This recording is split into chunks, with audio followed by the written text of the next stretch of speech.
We've walked in the direction of dip and we're still on the diamictite. But this is a very different rock. Isn't it? It's sitting on top of the diamictite, chocolate coloured. There's no sign of any drop stones in it. It's bedded and it looks like a sandstone.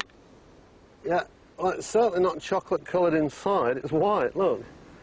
It's white. So I would suggest this is an impure sandstone. Yeah, it's a medium-grained quartz sandstone. So it can't possibly be glaciogenic? No, I don't think so. So shall we walk to see if we can get some more, see some more sandstones higher in the sequence? Yes. Righty-ho.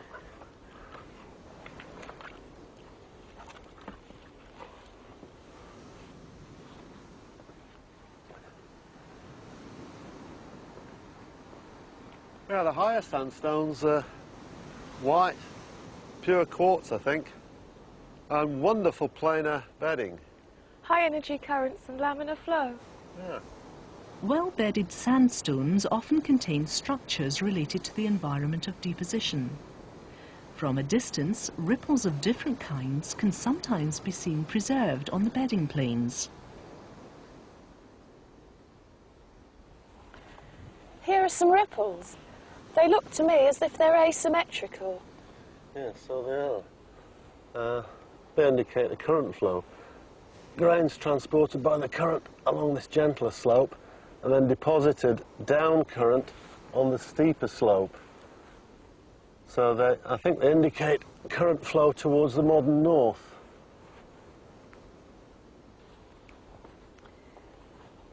Here are some lovely asymmetric ripples. Yep, the crests are going like that, and the current direction is in this direction. So it's completely different from what we saw before. It is, yeah.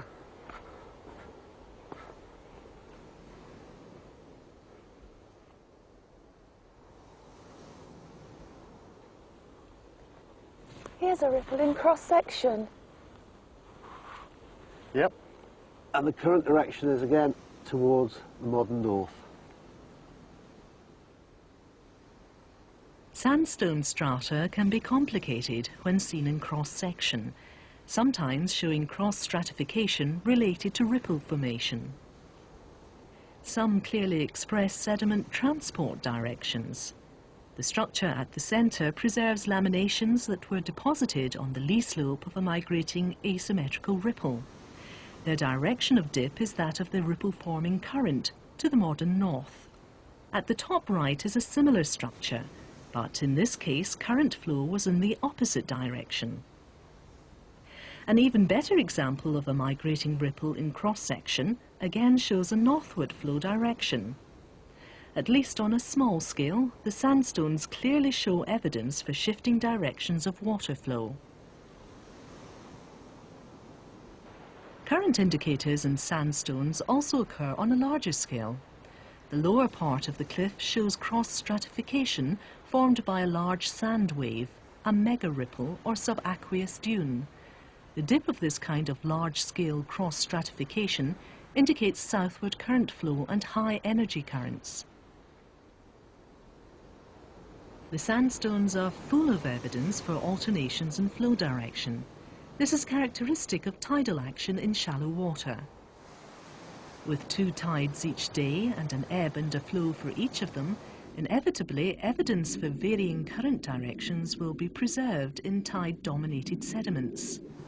In enclosed basins, tidal flow can be extremely powerful, and geologists interpret signs of it as evidence for near-shore conditions. Is it possible to show that these sandstones weren't deposited in glaciogenic conditions? Because that would really challenge the snowball Earth hypothesis. Well, floating ice is not well known for wave action. If we could find evidence for the effects of waves, I think that would do it. And this bedding plane here, I think it does it. Look at this. Rounded, rounded, rounded, some sort of ripples, and they're symmetrical. I think these are wave ripples. So they definitely couldn't have been laid down under ice. Yeah, it looks like it. There was no ice, I don't think, when this sandstone was laid down. The symmetry of ripples formed by wave action results from the back and forward movement of particles, a motion induced by waves at the sea surface.